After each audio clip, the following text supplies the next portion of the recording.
જમ્મુ કાશ્મીરના કઠુઆમાં આતંકીઓ અને સેના વચ્ચે અથડામણ થઈ। અથડામણ બાદ સેનાએ હુમલાના કઠુઆના જંગલ વિસ્તારમાં સર્ચ ઓપરેશન હાથ ધર્યું। બુધવારના મોડી સાંજના કઠુઆના જંગલ વિસ્તારમાં બિલવારના કહોગ ગામમાં 2 થી 3 આતંકીઓ છુપાયા હોવાની સૂચના મળતા જ સેના પહોંચી હતી અને સર્ચ ઓપરેશન હાથ ધર્યું હતું। આ સમયે આતંકીઓએ સેના ઉપર ફાયરિંગ કર્યું હતું, જેનો સેનાના જહાબાજ જવાનોએ જડબાતોડ જવાબ આપ્યો। ત્યારબાદ આતંકીઓ ભાગી છૂટ્યા, જેને ઝડપી લેવા માટે સેનાએ કઠુઆના જંગલ વિસ્તારમાં સઘન ચેકિંગ શરૂ કર્યું છે। જમ્મુ કાશ્મીરના કઠુઆમાં આતંકીઓ અને સેના વચ્ચે અથડામણ થઈ।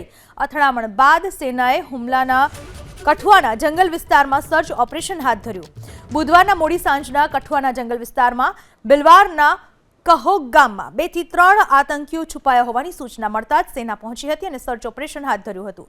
આ સમયે આતંકીઓએ સેના ઉપર ફાયરિંગ કર્યું હતું, જેનો સેનાના જહાબાજ જવાનોએ જડબાતોડ જવાબ આપ્યો। ત્યારબાદ આતંકીઓ ભાગી છૂટ્યા, જેને ઝડપી લેવા માટે સેનાએ કઠુઆના જંગલ વિસ્તારમાં સઘન ચેકિંગ શરૂ કર્યું છે।